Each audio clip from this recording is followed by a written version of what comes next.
आप ही नाना आपको कब जाएंगे? अरे तुम ऐसे क्यों बोल रही हो? फिर लड़ाई नहीं होगी ना? यार लड़ाई तो वैसे भी होती रहती है अम्मी और बड़ी अम्मी की, और वो तो हमेशा होती रहेगी। हाँ, पर अम्मी बड़ी अम्मी को जरूर नहीं क्यों कहती हैं? अगर ना कहे तो लड़ाई होगी नहीं। हाँ यार तुम ठीक कह रही हो, अम्मी तो पता नहीं क्या क्या बोलती रहती है, कभी कुछ तो कभी कुछ, कभी बुढ़िया बोलती है तो कभी जादूगरनी बोलती है। यार वो इतनी बुरी भी नहीं है। हाँ भी वो बिल्कुल बुरी नहीं है, वो तो अच्छी है, हम सबसे प्यार करती हैं। वो क्या कहते हैं आप ही जिसमें सो आता है? क्या किसमें आता है? वो जो एक उर्दू का वर्ड होता है जो दूसरी अम्मी के लिए होता है। अच्छा सौतेली। हाँ हाँ आप ही वही वो तो ऐसी नहीं है ना? नहीं यार वो तो बहुत अच्छी है। अच्छा, वो बड़ी अच्छी हैं और मैं बहुत बुरी हूँ। अब जाके मरो उन्हीं के पास, बड़ी अम्मी की चाहिए।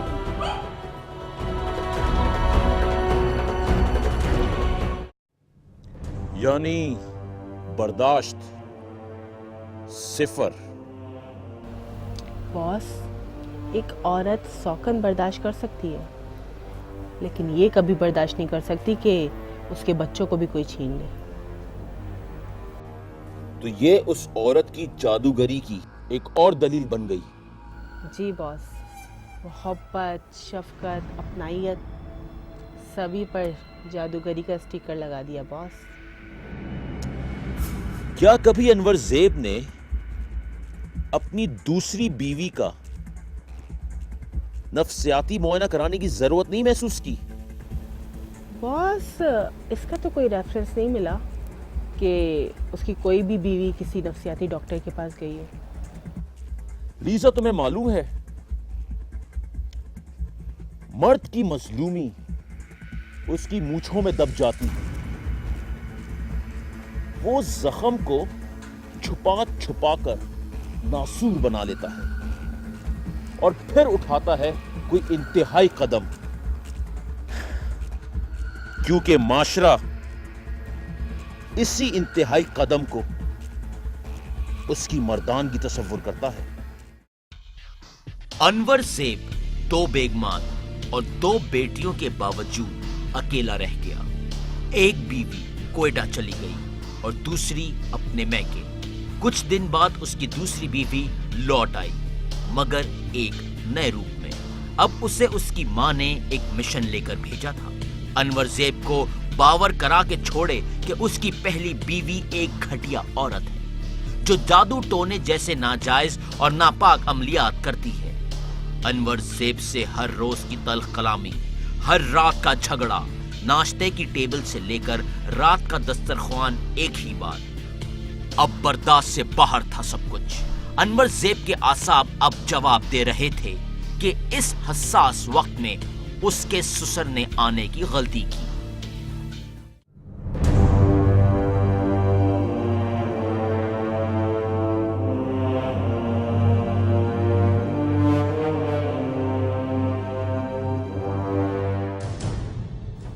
अनवर ज़ेब, किधर है अनवर ज़ेब?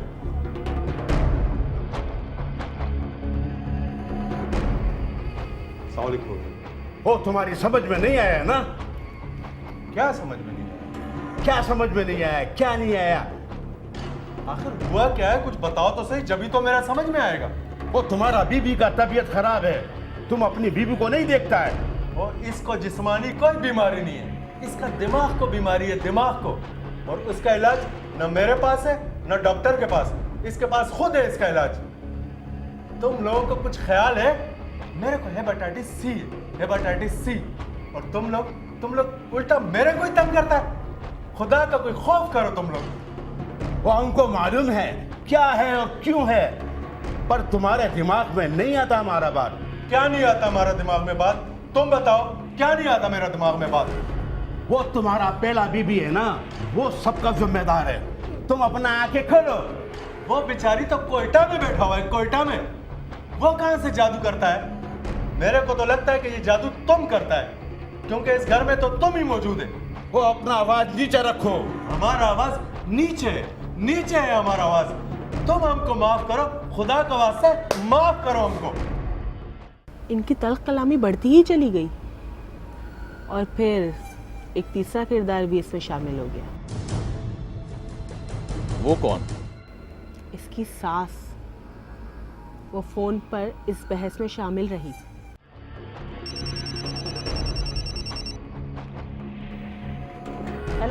ये नहीं मानता, ये बदतमीजी पे उतर आया है। तुम इसको फोन दो, खुद बात करते हैं। ठीक है, ये लो। हाँ बोलो, क्या बात है?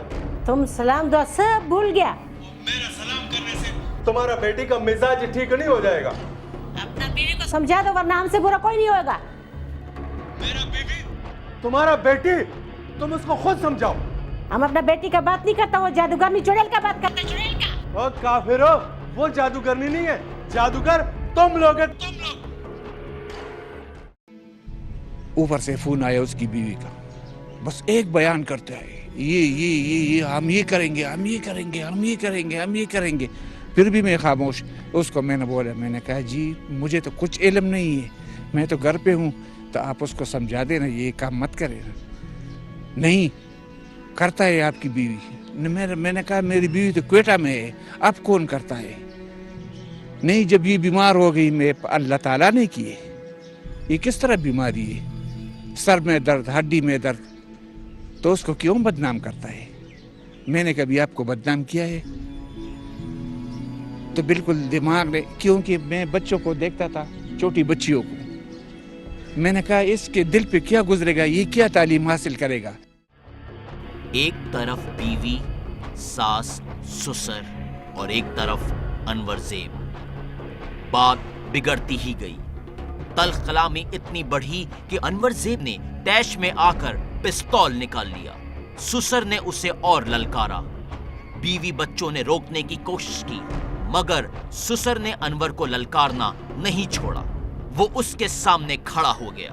बस फिर क्या था, गोली चल गई।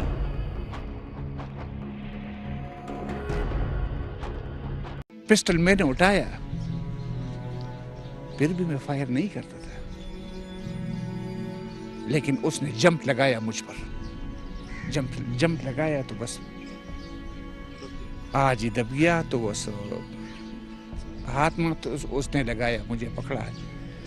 फिर पिस्टल जो है ना, ये गालिबन इस मरोड़ के यहाँ एक सुराख था, एक यहाँ था। तो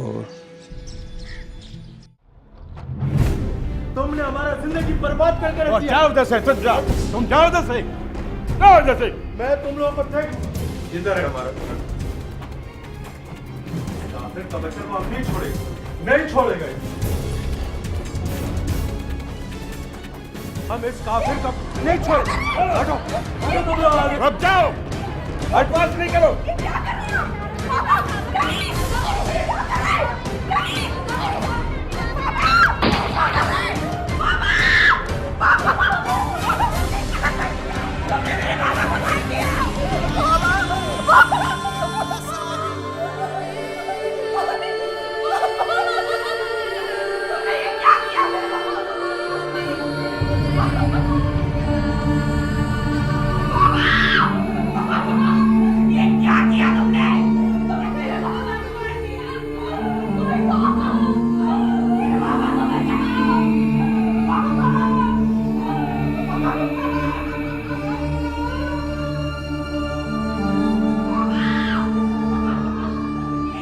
हेलो प्लीज, हेलो, वो बाबा ने तानवी को मार दिया।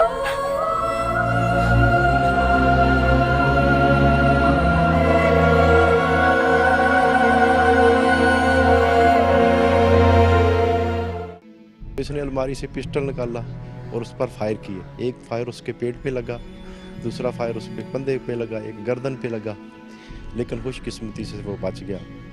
तीनों फायर आर पार हो गए। मैं जब सोता हूँ दिन को भी उसको दुआ करता हूँ कि अल्लाह उसको सेहत दे दे, जिंदगी दे दे। मतलब अनवरजेब उसे मारना नहीं चाहता था। उसने बंदूक निकाली जिसमें गोलियां भी भरी हुई थी। इसका क्या मतलब हुआ बॉस? दोनों ही बातें हो सकती हैं। या तो वो उसे खौफजदा करना चाहता था, या फिर उसकी जान लेना चाहता था।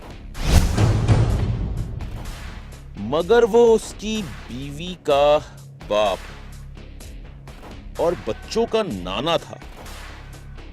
ऐसी हालत में अगर कोई बंदूक उठाएगा तो वो जिस नफ्सियाती हालत में होगा क्या मतलब बॉस?